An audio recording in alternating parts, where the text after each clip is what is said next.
On this episode, we have a deeply human conversation with one of the leading experts on humans.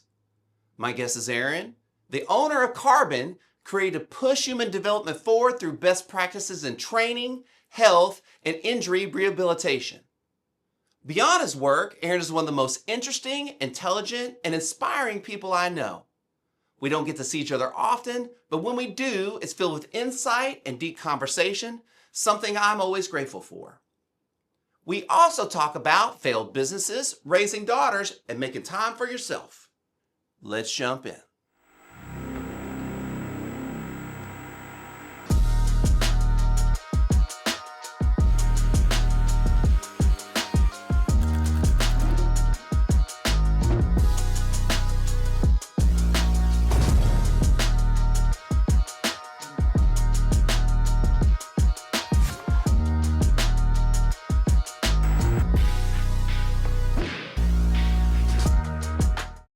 This is my Mr. Rogers move.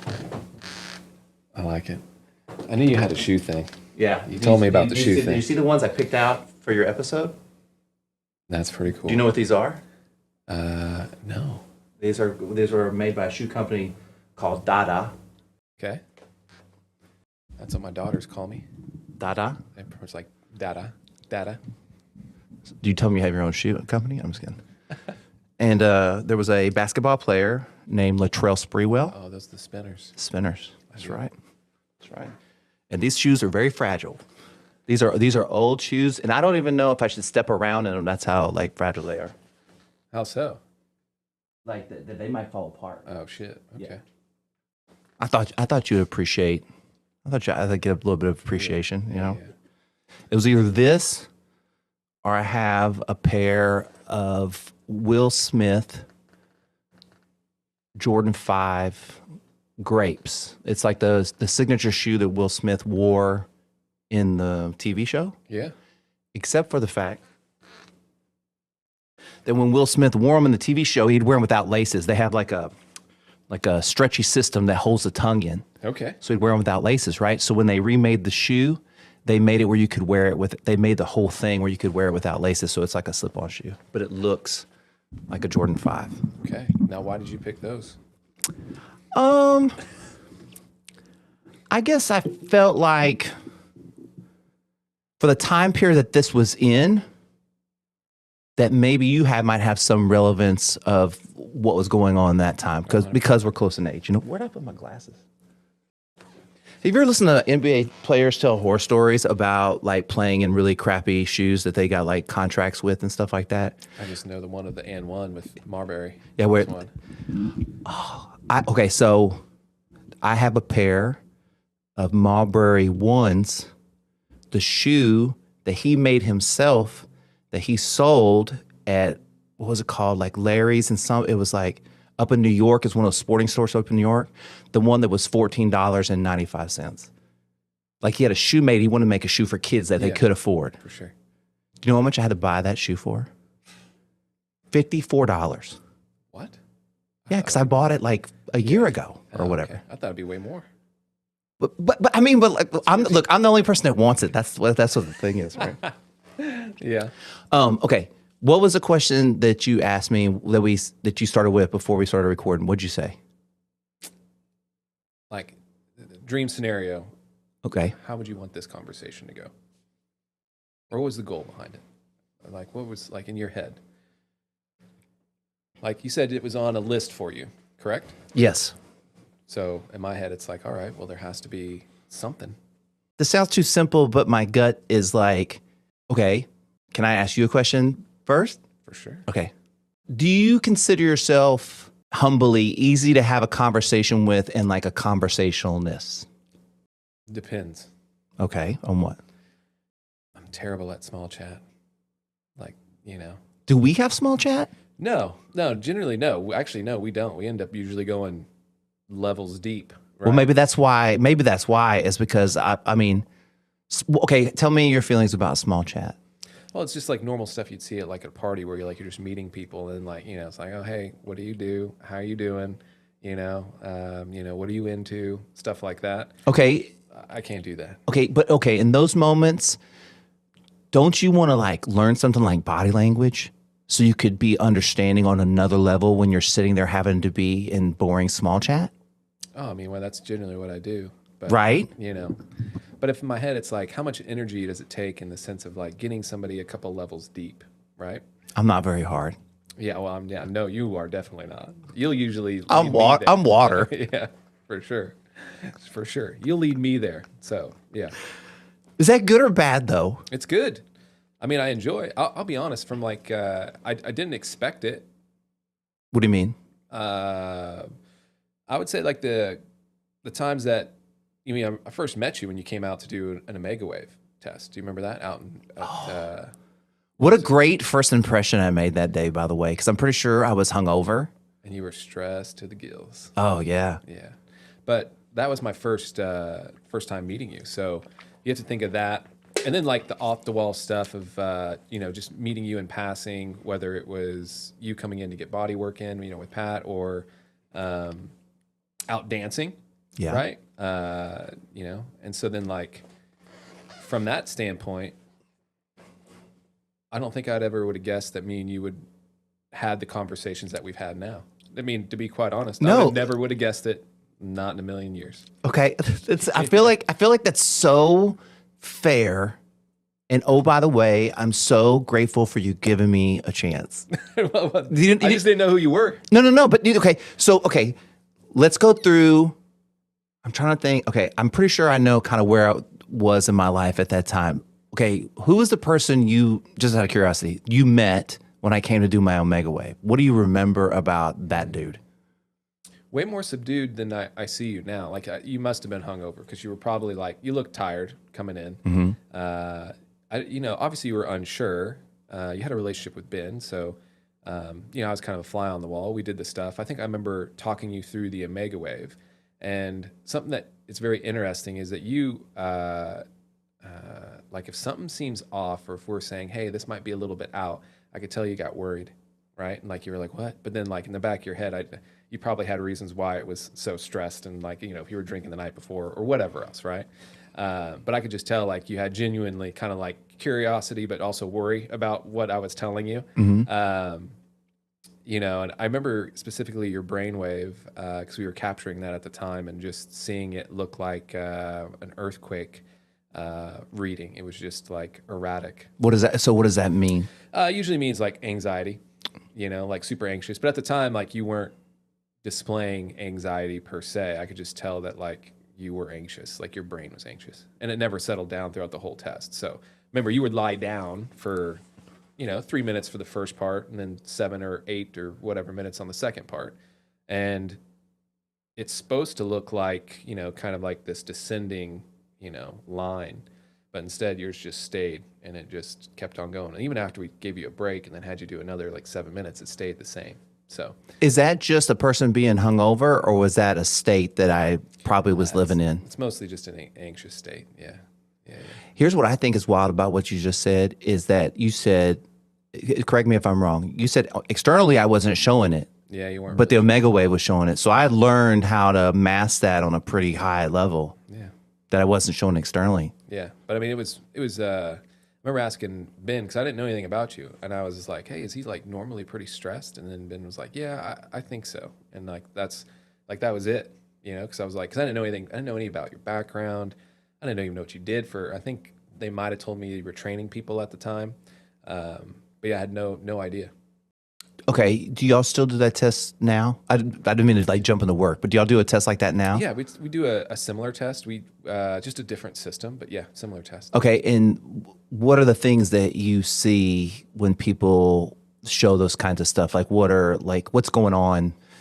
Is it usually, or what? I mean, sometimes some people's brains just, unfortunately, they're tuned that way, But then that's when I think from a societal level, we categorize them as either like ADD, anxious, or whatever else. But with that said, you have to realize that anything that gives an electrical potential that is like kind of erratic, right, and it doesn't fall and relax at I would say like a homeostasis line, that's energy that's being expended during that whole test. So even though you're lying down, your brain is pumping erratic electrical signals, and so if you just think of it in the sense that electrical signals are given off by cells from their metabolism. So you have to have an upregulated metabolism to do that. So then you think of like, if you want a very efficient human being that can focus for long periods of time on a single thing or a single task, you want a line that is a little bit more efficient, where on your side, it was like, even though you were lying down, your brain was still doing a lot of work. And so that means your attention span is going to be shortened. You don't have the energy, like no human being has the energy to keep that mental output for a long period of time. And then you can either go to self-medicating, right, with whatever, or, regular medication that a doctor would give you. That's usually the natural play. Now, are there other ways to get around it? Yes, but that's generally how like society does it without knowing what they're doing. How do you think our phones and stuff, or like social media phones and all that stuff impact that? Oh, huge. The readings with college kids now with social media, there's a direct correlation to it now. You're seeing a lot more kids come out with those type of readings in those tests. And you wouldn't think. They're not outwardly showing it, but because they're so attached to what's on their phone and it means a lot to them, it's a very erratic kind of brain state. Do you see that in clients that come see y'all? Do you ever coach anybody on like what they're doing, like with their phone? Like, do you ever even bring that up? Yeah, we'll talk about it a little bit. I think in some aspects, it's like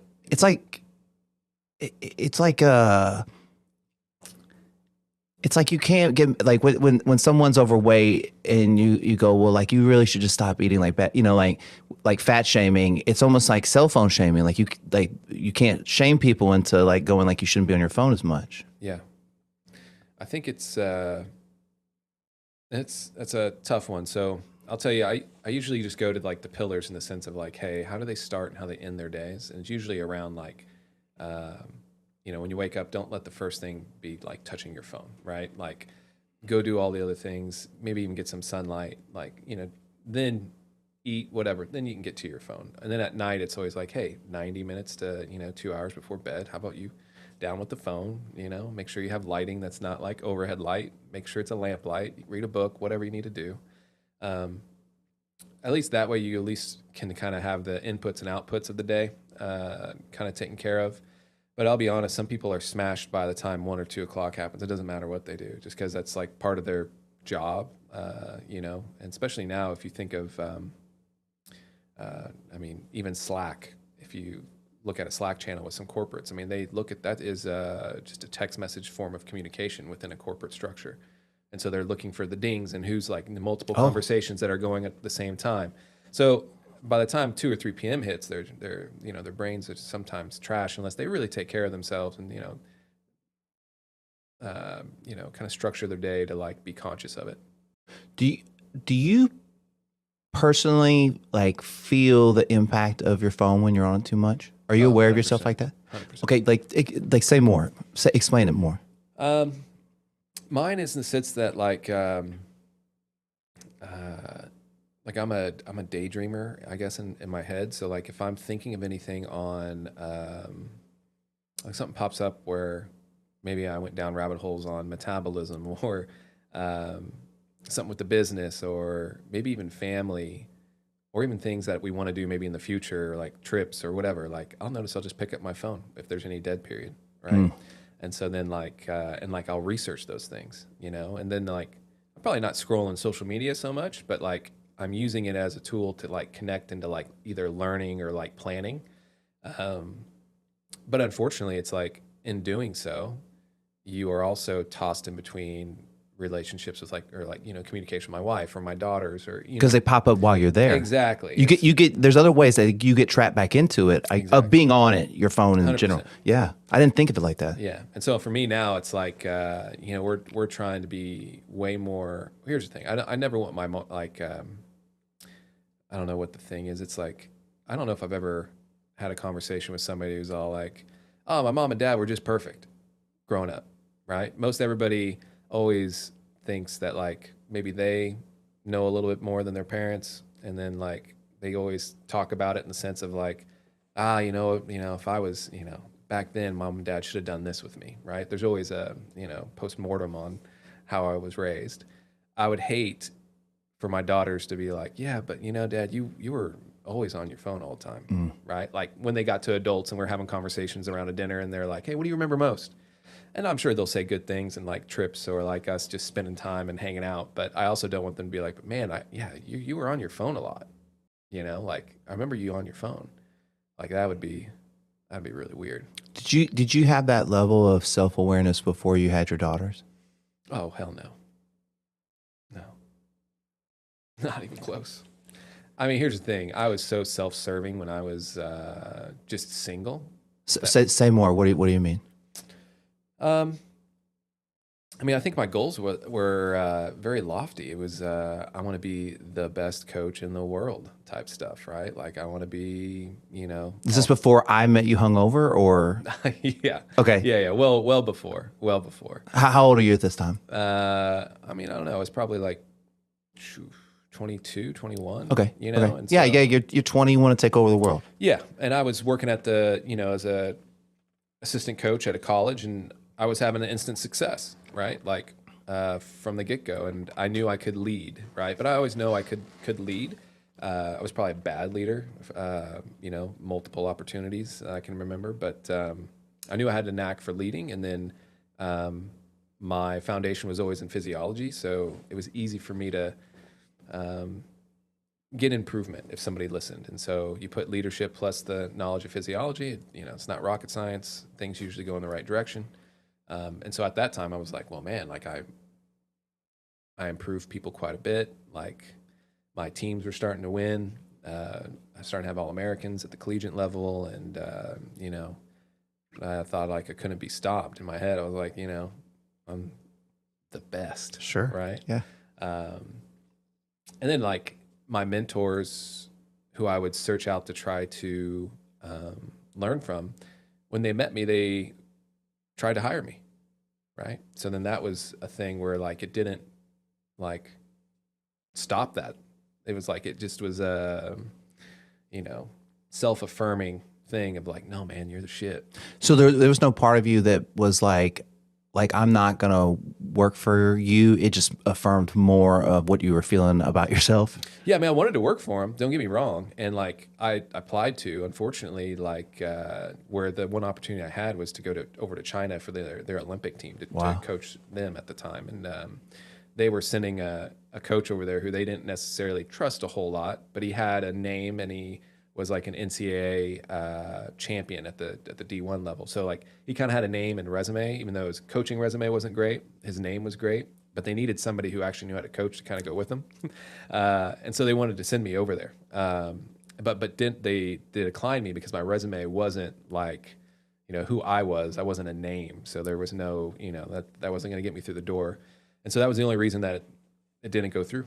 So, wow. And luckily, because I think it was like about 6 months later, me and my wife, actually solidified our relationship in the sense of like actually like boyfriend, girlfriend. And, then. Okay. So y'all were dating kind of during this time? Yeah, we just started dating. I believe. Yeah, we just started dating because it might have been maybe only like a month in, because I remember telling her like, hey, potentially might have to move to China. What do you think about that? And of course, any female with any kind of sane brain on their shoulders would probably tell you like, I don't know if I'm really down with that. And so she was like really conflicted, and like she should be. I mean, we just started talking, right? Yeah. And luckily we didn't. I mean that I'm thankful that did not work out. Describe your wife real quick. Ooh. But I want to do that before I ask a question to make sure I'm on the right track. Yeah, no, my wife is, I mean, I can't even, she is, well, at the time, always loving, empathy, empathetic, stuff like that. And there's no doubt about that. That's only grown with kids. And, seeing her as a mom has been like, both proud and then also you're kind of in awe of that. Sure. But then the fact that my wife is just a survivor, she was, you know, she had it much harder than I did growing up, and like she just kind of motors through. Like it's one of those things where if like the apocalypse happened, or like, you know, the world was ending and we're in the foxhole together, like she's right there. She's not batting an eye.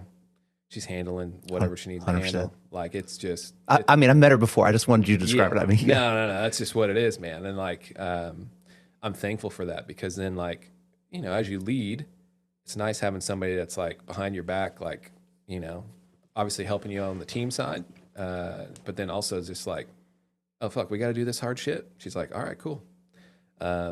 She's been the first one to also let me do like take a lot of risks. You know, I mean, you know, owning your own business. I mean, you're just taking risks all the time. do you think that came from her childhood too, though? Like that, you know, you realize that like when everything's not perfect, like you figure it out, and it's like, oh, if we take this risk, we'll figure it out. Maybe, but I'll be honest, she probably would rather like it to be a little bit Oh, more okay. settled, Yeah. right?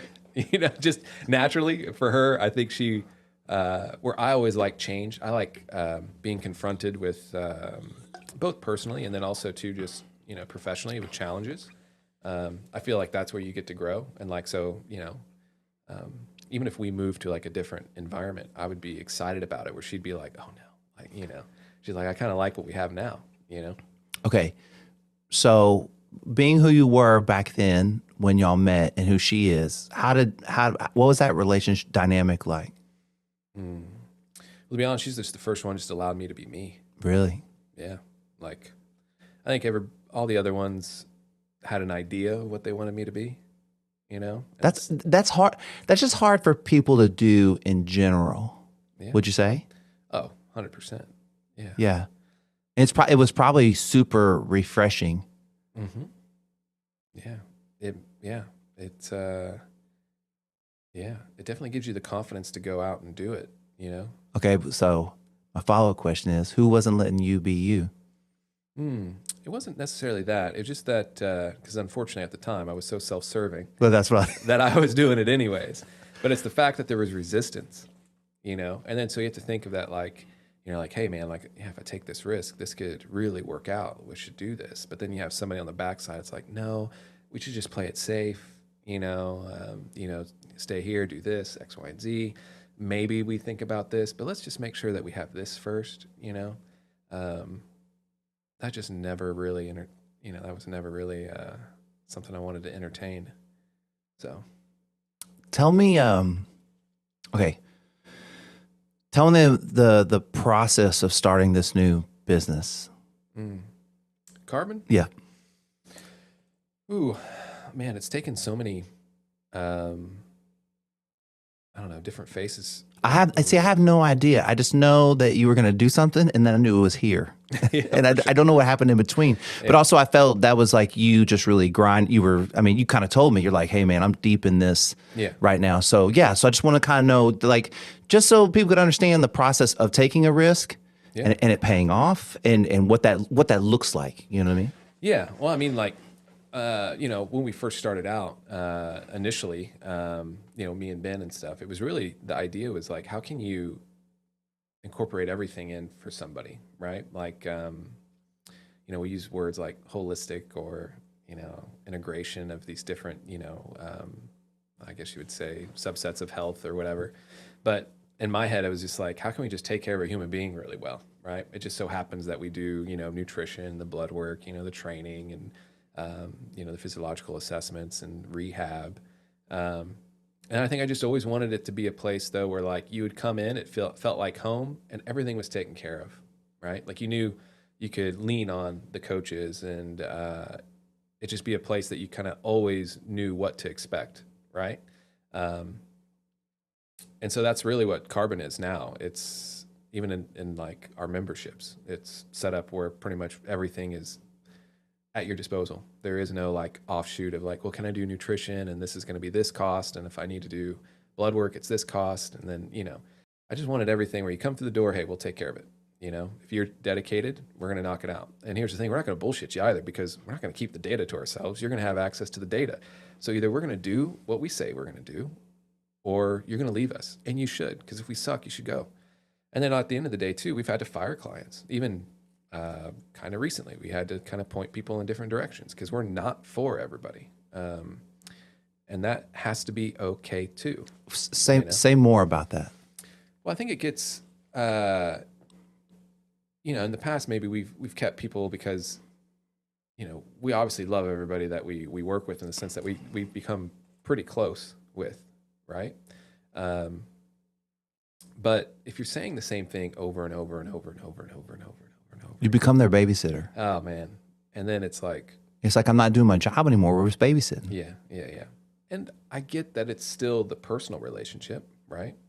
In the sense that like that might be enough for that person, and that's maybe why they're paying you, because for an hour they can have somebody who truly listens and is maybe an outside sounding board, right?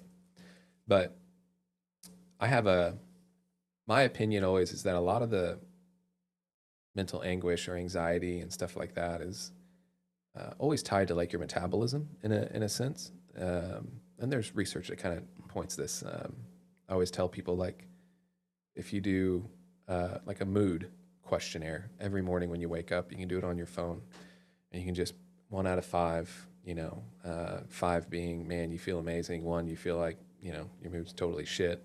Out of all the sports science gizmos and gadgets, that one is the most accurate. And this is filtered through, machine learning, AI, all the stuff, blood work, whatever.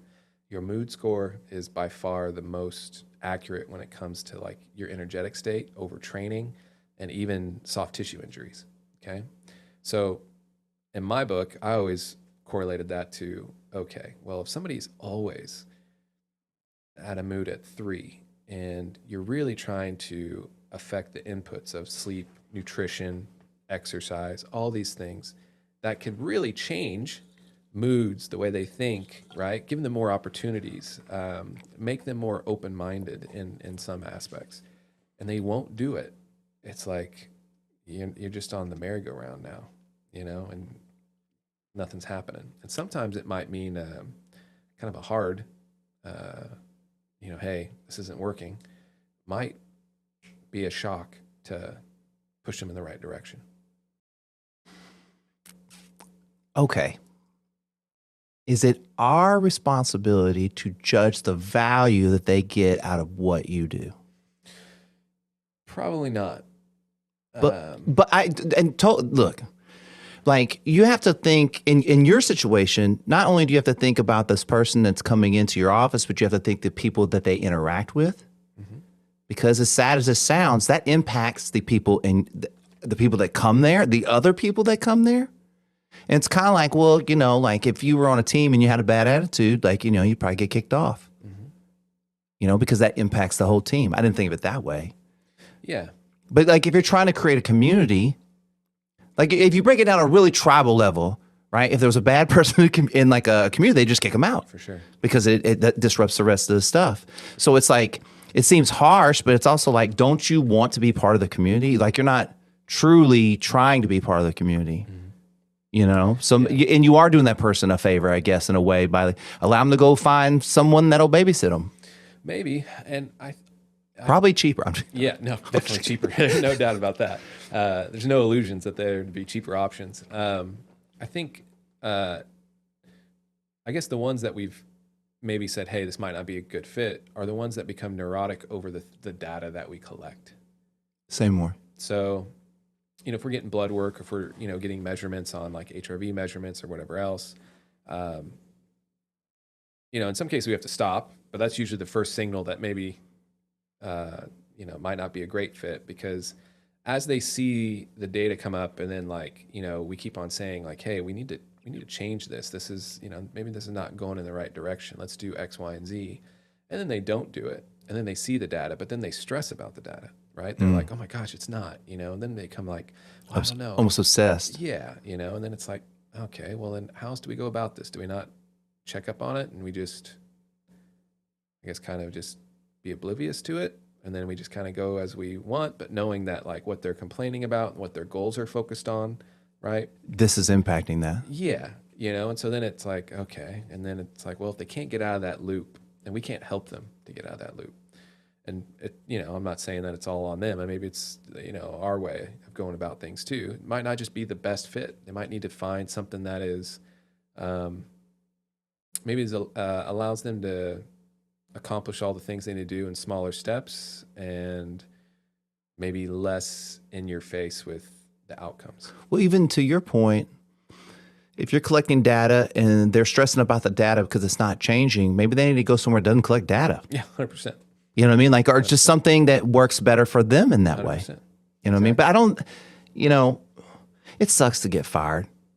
Yeah, on both ways. But I don't think people really look at it as like, when you get fired, as we'll say, maybe possibly a wake-up call or an opportunity. They just look at it from an ego-driven standpoint of like, I'm not shame and I'm not good enough. Yeah.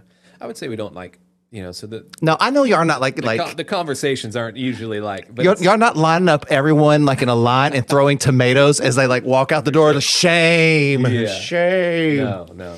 It's mostly just like, hey, like, let's just come to an agreement. Because most of these people are like friends. Right. Like by now, I mean, they know all the people there. They know all the employees there. Yeah. I guess just the way we operate. We're just, I don't know. Our retention on some of our people are probably like you. I mean, you have people for a long time. So. Okay. So you had said like originally, like a while ago, that like when you were young, you're like, hey, I wanted to rule the world. Mm-hmm. So obviously you didn't think you'd be running Carbon. Yeah. Or I don't know, maybe that's what. So what are your thoughts about that? What are your thoughts when you look back at yourself at that young age and the things you want to do, stuff like that, and where your life has gone? What are your thoughts about it? I wonder.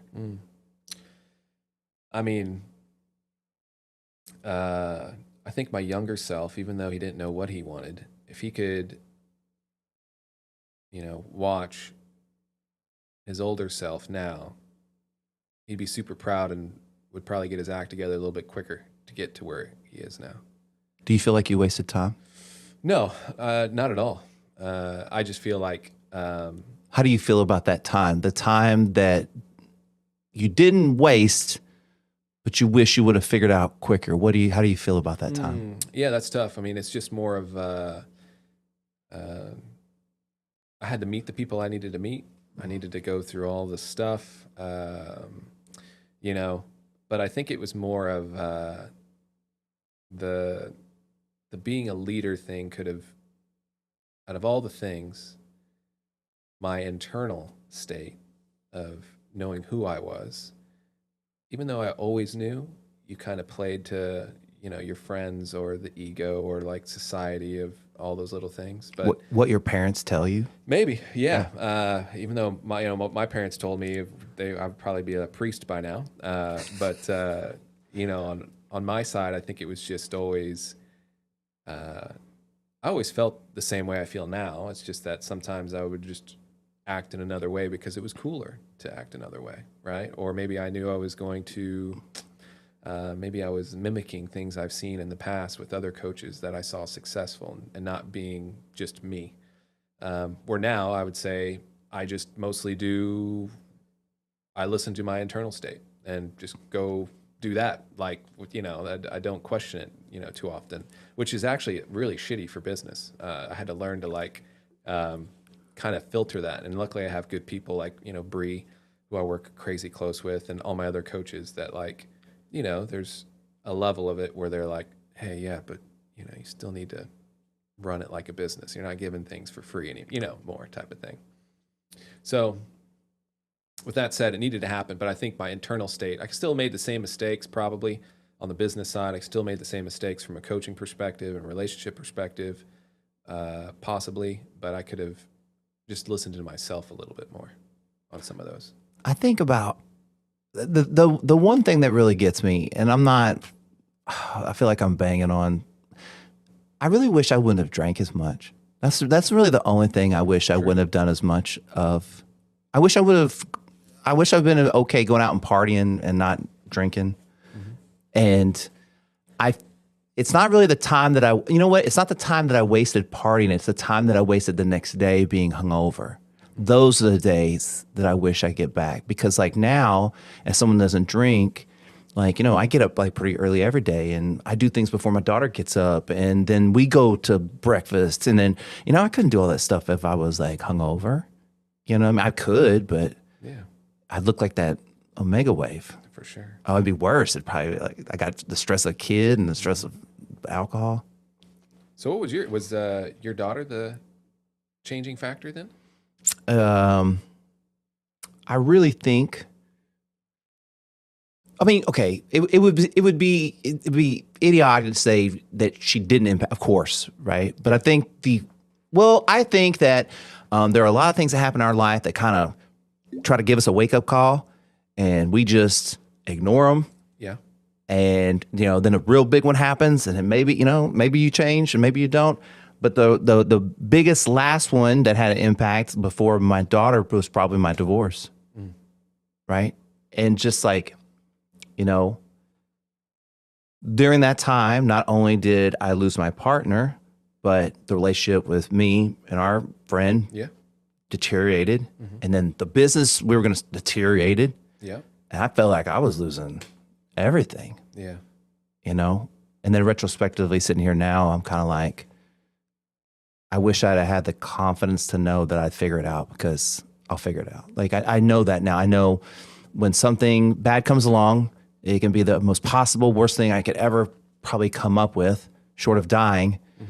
And I hope that I'll have the confidence to figure it out. That's what that taught me. And so and then you have a kid, you're like, there's no owner's manual. No one tells you how to do this. Before we started, you asked me, how does my bedtime routine go? Yeah. Do you want me to tell you real quick? Of course. Because we'll see how much judgment I can get from my bedtime routine. So usually I get done with work around like 7:30. And so if my daughter hasn't already eaten, which sometimes she doesn't just because she just won't or whatever, because, she just decides when she wants to eat, like I'll sit down to eat dinner, and then she'll usually eat with me. And then we'll watch kind of TV while we're doing that. We'll say somewhere around like 8:20 after we've hung out, I'm going to start your bath. I start the bath, and she always goes, can I take a quick bath? Because she wants to either watch something or like play a video game or whatever before to go to bed, which is probably totally horrible. But I mean, like, we're trying to just, compromises all across, right? So she gets out of the bath real quick. She will do everything for about like 8:20, 9 o'clock. So 9 o'clock. And then we'll just go, where do you want to sleep? And sometimes she'll go on the couch. Sometimes she'll go in a room. Sometimes she'll go in my bed. Sometimes she goes in Aaron's bed. But I don't ever, like, wherever she wants to sleep, we just let her sleep. Yeah. And so, and I don't judge, I don't say judge it, but I'm just like, why do I give a shit where she sleeps? Yeah. I just want to be safe. You know what I mean? And so we don't ever have a fight about bedtime, because it's like, just go to bed. Where you want to go? Yeah. And so, the only thing that's weird is that, I'll find her in random ass places, but other than that, and so like bedtime goes like pretty well. Like, I mean, like, or, a lot of times like we'll kind of be watching something together, and she'll just go, Daddy, I'm tired. Can we turn off TV? And I was like, yeah, let's go to bed. Yeah. And so I don't know. I think that like what she has done for me personally is made me realize how important communication is, and how you communicate things and how people interpret them might be two totally different things. Meaning that like, I have to have awareness around the fact that like, when I come into a conversation like that, like I'm on fire sometimes. Like I'm excited, right? And someone might be like, holy shit. And they might not hear anything I say, right? And my daughter said to me one day, she said, I said something to her playing like a video game or something, and I was annoyed, and I just said like, I go, it's fine. And she goes, Daddy, are you annoyed with me? And I was like, oh, I need to fix that. That's not how I want to show up, And that's like the mouth of babes, right? Like adults feel that, but they don't say that. And she just said it, And so then it just changed everything about how I want to approach, like we were talking before, like approach people and talk and like stuff like that. And so I don't kind of know where I was going with that, but No, that's good. Just, like I wanted to have a voice. Like, and I'm really interested in this phase of my life of understanding what it's been like for women to try to have a voice over time. Like comedians like Lucille Ball. What was it like to be Joan Rivers? People that were revolutionary in entertainment or even like in like science or history or whatever, just like what did they have to do to overcome what they had to overcome? Because where her road is going to be a lot easier, she will still have those battles and I don't have any way to understand them. I'm just like here to go like, keep going or whatever I'm supposed to do. Sure. Right. You know, you got any, so where are your girls at? How old are they right now? 5 and 10. Okay. My daughter's 5. We got to get these kids to hang out. For sure. I would love that. Yeah. I mean, you got to see this kid like in action. She wants to make friends all the time. Okay. No So, way. I would have never guessed.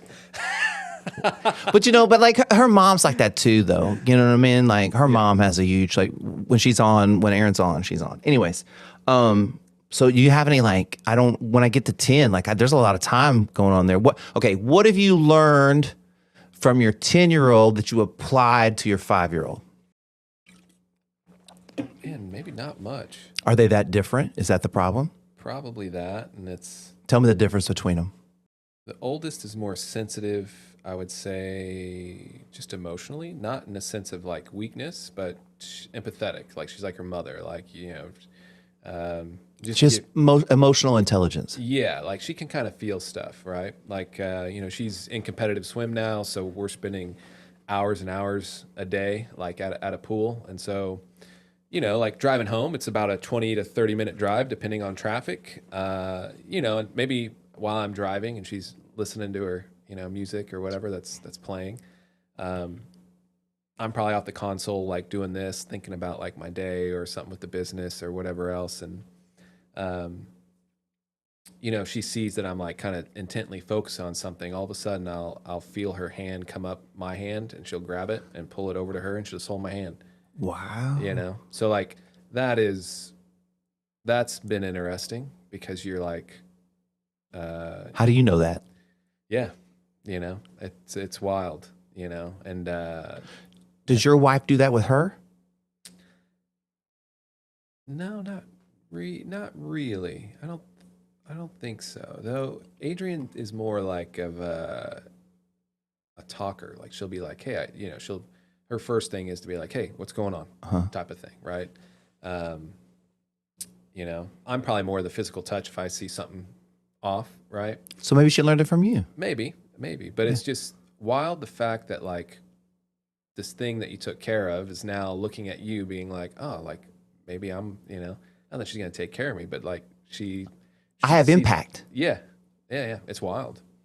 So, and then the youngest one, it's like somehow she won the lotto in a sense of that things come very easy, and then she knows it. She also knows how to manipulate.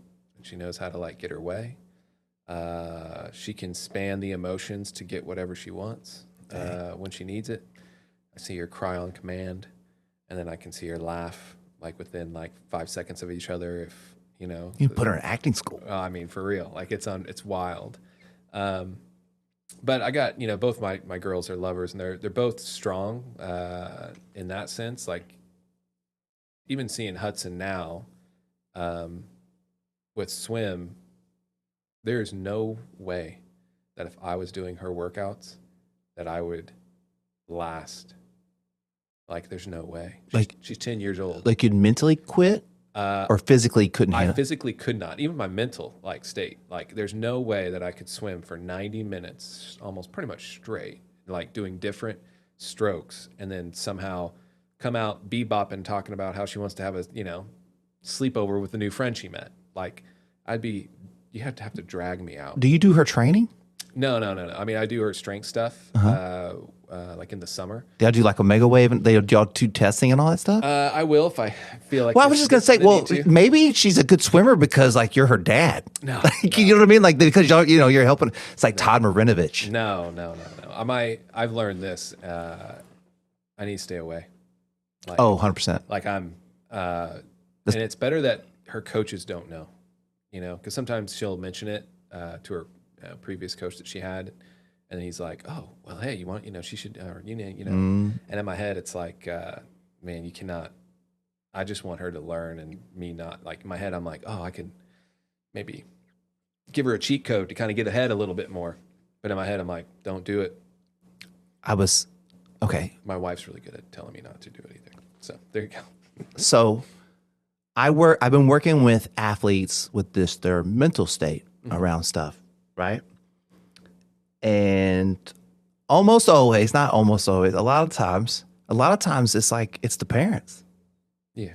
Right? You know what I mean? So the fact that you have awareness around like, hey, like this could be a problem that I can't even be aware of that impacts my child. It's better for me just to stay away, Yeah. Well, I mean, I've made a couple blunders where, she gets in the car, right? And then I see things on a technique side or something that she needs to do. And the first thing when she's in, I'm like, hey, next time you need to do X, Y, and Z, because I want to make it so that she can have more opportunities to learn, but it's also not my place. Like we hired a coach. It changes y'all's relationship. Yeah. From dad, daughter to coach. And then she's has the responsibility of figuring out what your feelings and thoughts and emotions are. Is it dad or is he coaching me? And then now she's conflicted. Yeah. Right? That's no ways to be. Yeah. So I'm just straight dad now. It's kind of like, so my daughter takes singing lessons, right? And her coach, she's like, well, what do you want me to do? I'm like, I don't know. Do whatever you do. Yeah. Like I go, no holds barred. Like I guess I want her to learn. She's 5. I want her to learn. I want her to be engaged. I want her to be happy. I want her to want to come. And if she doesn't want to do those things, then we're just not doing it. Yeah. But other than that, like, don't abuse her and have fun, right? You know what I mean? Like, because like ultimately, I want it to be her experience. Yeah. You know what I mean? And so later on in life, she's been saying here lately, she's like, she goes, I want to be a kid singer. And my girlfriend goes, I mean, you are a kid, you're a kid and you sing. She goes, no, I want to sing on stage. Mm-hmm. And I'm like, if that comes to that kind of stuff, we're going to have to hire a manager, I guess, because I can't be me. I'm not trying to end up in a Britney Spears situation. Like, I'm trying to end up whatever other crazy parent, whatever it is. Hey, I got a question for you. Yeah, go. Because I think it's, when we talked about like, hey, your big changing factor, when you were talking about, okay, the divorce, the changing a relationship with a best friend, the business side. Let's talk about it. Okay. What part? Let's talk about the business side. Of my personal business right now? No, just like at the time when all of us were together. Because I know for a while, you probably hated my guts. No, I don't. Okay. So to tell like a backstory, me, Aaron, and one other individual, because he's not here to defend himself, so we're going to say his name, right? We were going to start a business together. Mm-hmm. And I brought financial backing to the table. That's the extent of what I was doing there, mm-hmm. right? And y'all guys were, like putting the whole thing together, right? And so I think whenever, y'all, you can say this is if it's unfair, y'all made a decision that y'all did not want to be associated with what was going on with me, which is totally y'all's prerogative, right? I think the only thing I felt confused and hurt and maybe slightly betrayed, but that wasn't all on you. Because we didn't even have the relationship we have now. No, we didn't even really talk. Yeah, we have a better relationship now than we did then. Oh, 100%. Right? I think most of the time it felt, yeah. I mean, like from my side, well, you go ahead. Okay. So, and we've talked about this at lunch at Rudy's a little bit. Yeah.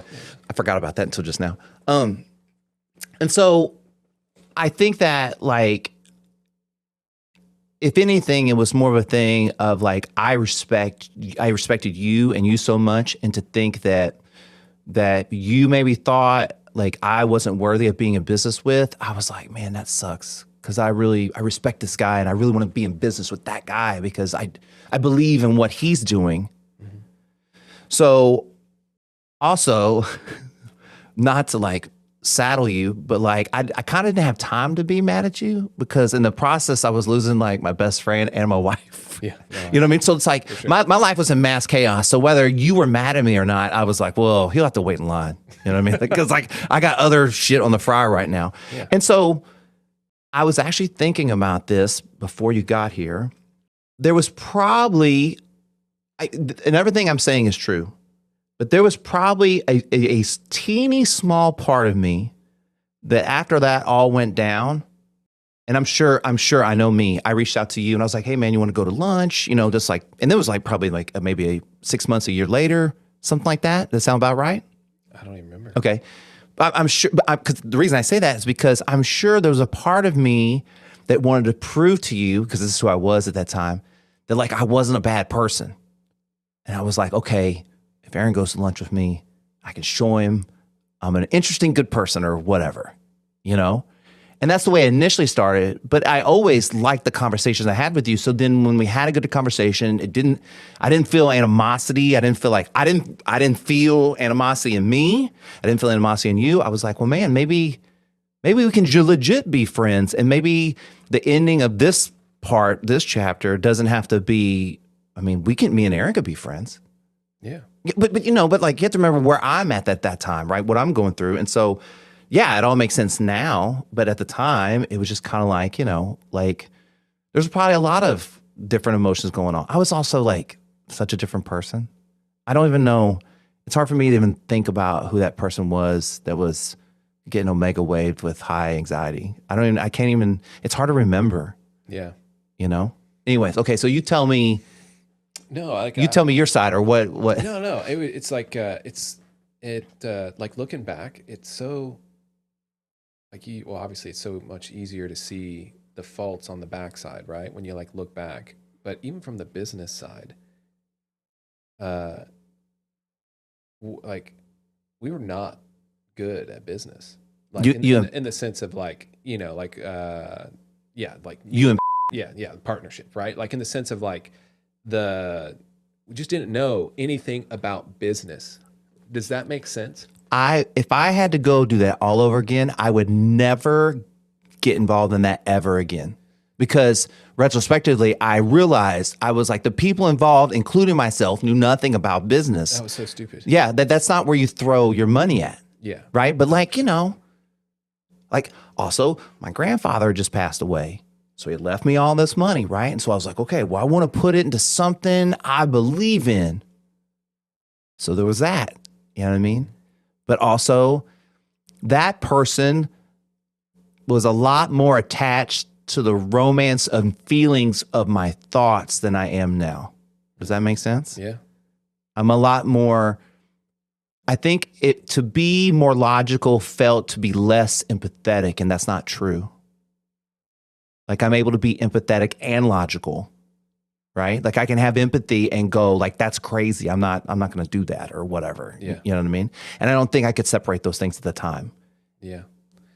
Yeah. I mean, well, here's what's crazy. If somebody came to me now and was all like, hey, you're going to start a business, an offshoot business, which by the way, the idea is still it's excellent. Relevant like today, right? Like if like we would have executed like we were supposed to, it would have been amazing. Yeah. Like period. Like amazing. Like, and I'm not saying that to blow smoke up our. Would it be fair to say that like most like NFL teams, NBA teams would be using those with their athletes? Oh, 100%. Yeah. There's a lesser version right now that's like half of the stuff that we were going to do that's starting to be marketed now that people are starting to do, right? That they're starting to use. It's starting to be a thing now.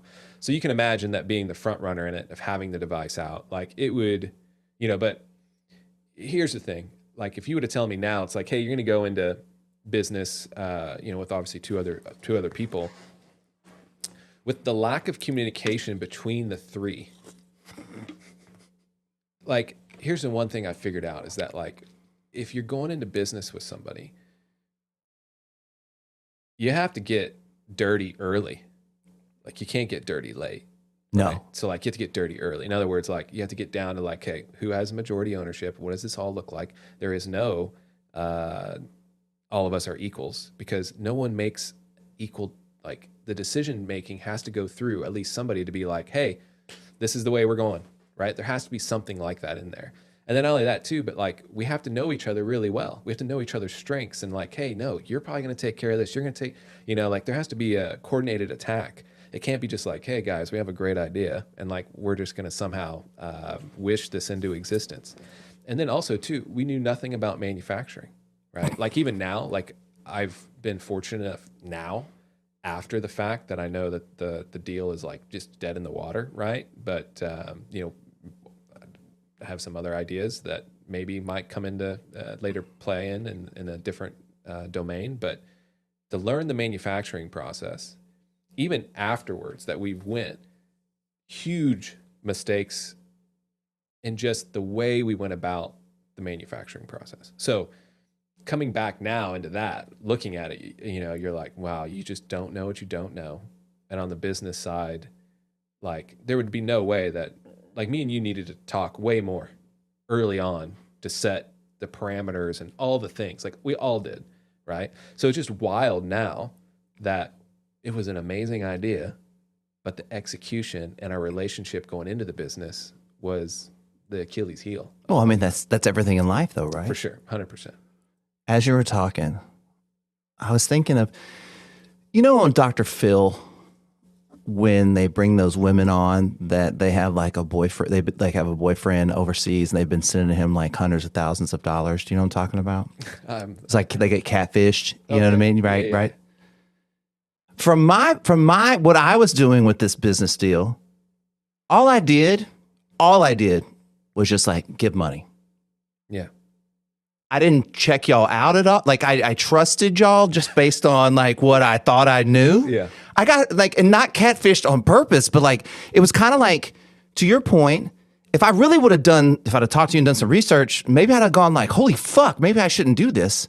But I just trusted that like, oh, old Javier lives in Spain, loves me. Yeah. No. Well, here's the thing. We like no one knew though. No one knew anything about manufacturing. Nothing. And like, it seems easy, but like right now, if I had like a step-by-step process, and here's the thing, even now, if I look back at what we did in a step-by-step process, it was actually backwards from what we were supposed to do. Okay. And I can tell you, like it would take forever probably, but it was backwards. And even now looking back at it, you're sitting there and you're like, wow, man. Like, and it's so obvious that it was backwards, and it's crazy that we didn't realize it. But that's another thing too, is that something of that magnitude that you want to be done really well just can't be a side project, right? And everybody has to want it. And what's funny now is that like from the get-go, I remember you guys kind of had to convince me to do it because I was kind of like, oh, there's no way, like, like this just seems like a pain in the ass and whatever else, right? And then now that it's went through its like kind of life cycle, I'm the one left with it. Right, we're figuring out like, okay, and I'm like, well, but you know what? But that's the way. Really, honestly, that's the way it should be.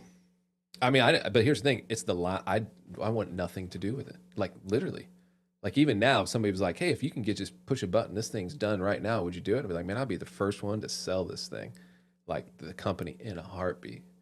You need to start trying to sell that thing. Oh my God, yeah, well, yeah, for sure. But that's what's funny is that but because we did everything backwards, it's like almost worthless. Yeah, because you'd have to do it all over again. Like you have to, like it would actually mean something if we like just reversed the steps, and then it would have been okay. But it's just funny, And so then it's that whole thing in the sense that like, I think in business we all have like that startup, the startup vibes where everybody's like, oh man, this can be successful no matter what. I think it is innate in who we are to want to create in that way. Does that make sense? For sure. Right? Because in the beginning, that's what everybody was doing, like just starting like startup teepees or tents where they just sold shit. You know what I mean? All these farmers markets and shit like that. Anyways, I have to go. No, but that's what I'm saying is that then like you realize that like nothing's going to be easy. Like there's no such thing as like taking a product from A to Z and there not be hiccups and like, tension and like that's always going to be there. Right. I mean, look at Facebook. I mean, I know that's like a huge thing, but like, it doesn't matter how successful you are. Maybe if success makes it worse, but it's just going to be hard. And so then you kind of have to be like, all right, Well, here's the thing. Like, I know me and my wife, we could probably do a business together. Because like I said, it doesn't matter what comes our way. Like, even if we were at each other's throats, we would still figure out to kind of keep the ball moving, right? I think me and Bree, who's I work closely with now for almost 10 years, like, same, right? We're like, we can fight, whatever else. She knows I love her. I know she loves me. And regardless of the situation, we always want to try to move things forward, but it takes kind of that, because it's not going to be easy. Like, it's just never going to be easy. See, that's why I'm reading that book I was telling you about. That nonviolent communication book. Yeah. But that's going to be my book club book I want you to read. Okay. You said earlier, how'd you word it? Let's see. You said earlier you were probably mad at me when that whole business thing went down. Yeah, you were. Yeah, that I was mad. Yeah. But what told you that? Like, what about me? What about? Oh man. Did I say something I forgot or something like that? No. But here's the thing with you. Uh-oh. This is also something that I learned going forward because I didn't know before, right? About you is that, like, you're not very good at holding your emotions or how you feel about somebody inside. Like, you're terrible at it, which is actually a blessing in disguise. It's actually something I've been working on, believe it or not. You really? Yeah, no, with my because what we were talking about before, which I was like, when I deliver a message, if I'm not centered, someone might not hear it. Oh yeah. So if you're picking up on all my emotions, if I'm wearing on my sleeve, like my family would call it my tone. Yeah. Right.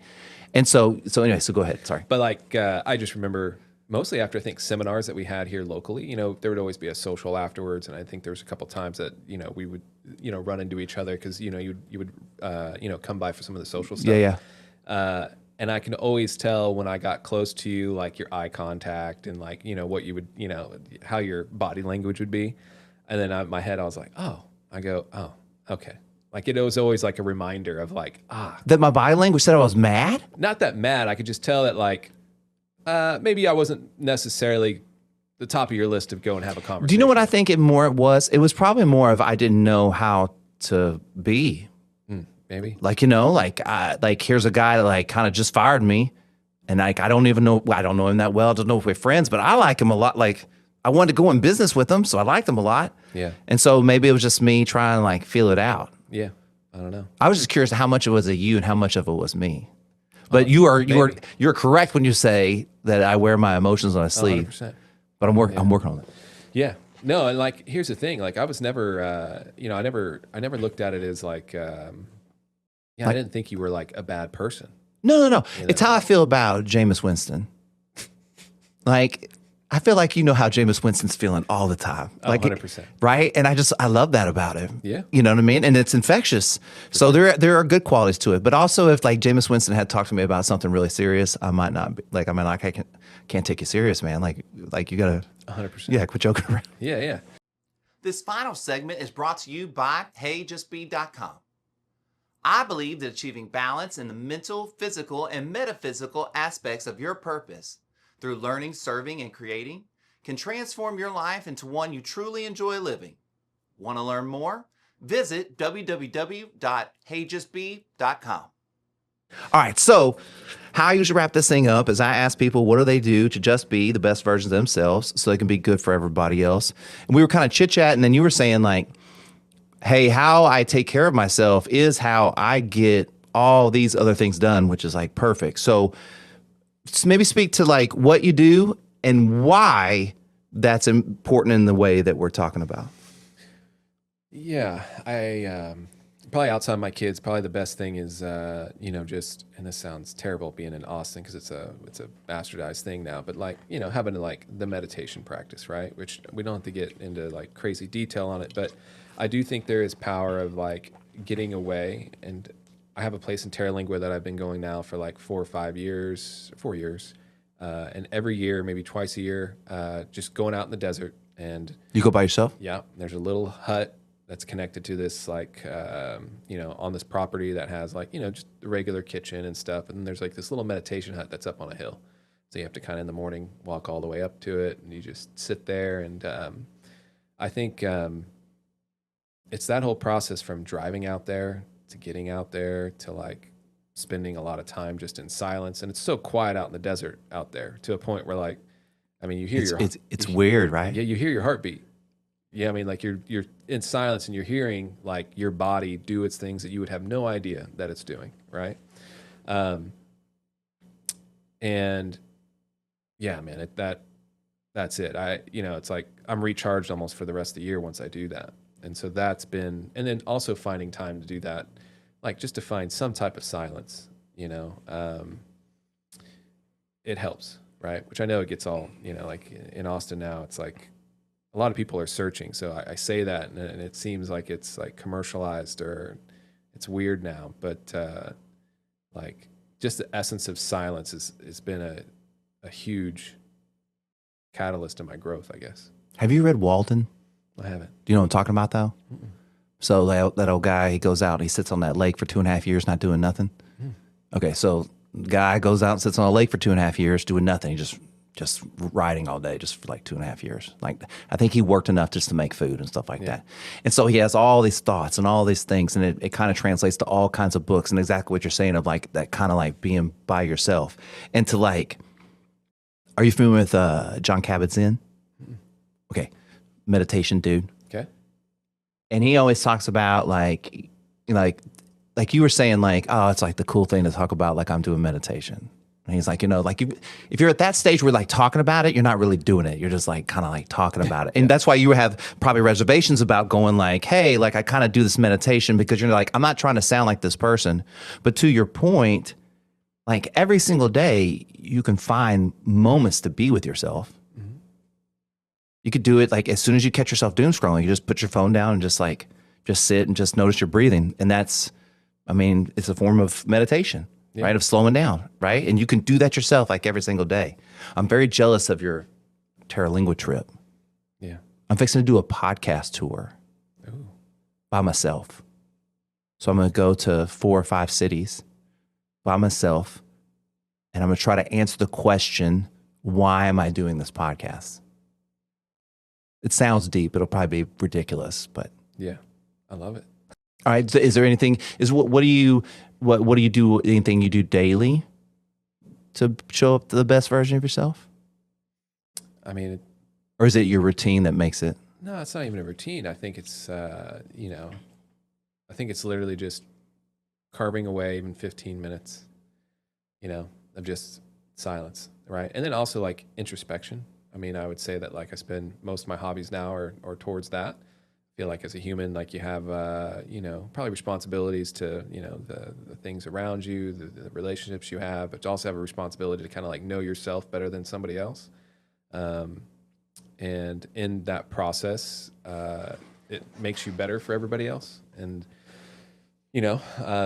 as I've kind of got older, I feel like that's more and more of a thing. It doesn't need to be like a hippie spiritual thing. It just needs to be like, hey, you're here for a blink. You probably should know the ins and outs. And through relationships of all the people that, that we commonly know or whatever else, like you see aspects of yourself that you need to like, be like, oh man, okay, why, what is this? And then like, just sit with it. You hope. Yeah. 100%. So. I was just thinking, the old cliche, we're becoming more disconnected, right? And part of that disconnection is that we start worrying about other people's more than we worry about ourselves. Mm-hmm. We start thinking and theorizing about others more than we're thinking and theorizing about ourselves. And that makes you more disconnected. Yeah. All right. So what did you think we were going to talk about today? At the very beginning, you go, what? Pretty much everything that we were talking about. Yeah. Yeah, I think so. Was this fun? Of course. Is this pretty much like if me and you met for lunch as well? Almost? Almost. I think we get to a little bit deeper shit, though, sometimes in lunch. Well, yeah. I think we sometimes get to the bottom of the bucket on some stuff, which is awesome. And it's something where probably doesn't need to be done on a podcast. Yeah, we'll save that for like a paid behind a paywall version of it or something like that. But, it's cool that we have that now, too, to be honest. Yeah, I want to say before we get out of here, I'm so incredibly grateful for you doing this. Mm-hmm. I'm so incredibly grateful for our relationship. Mm-hmm. I'm so incredibly grateful for again, like, you know, like your open mindedness to like people and stuff in general, because if you would have been close minded, we might never be friends. Not putting that on you, but like I gave you a lot of reasons to not be interested in being my friend at that time. Likewise. You know what I mean? Yeah. And so like I just really appreciate it very much. For sure. All right, give me a hug. Yeah, All of right. course. Yeah. Thank you, sir.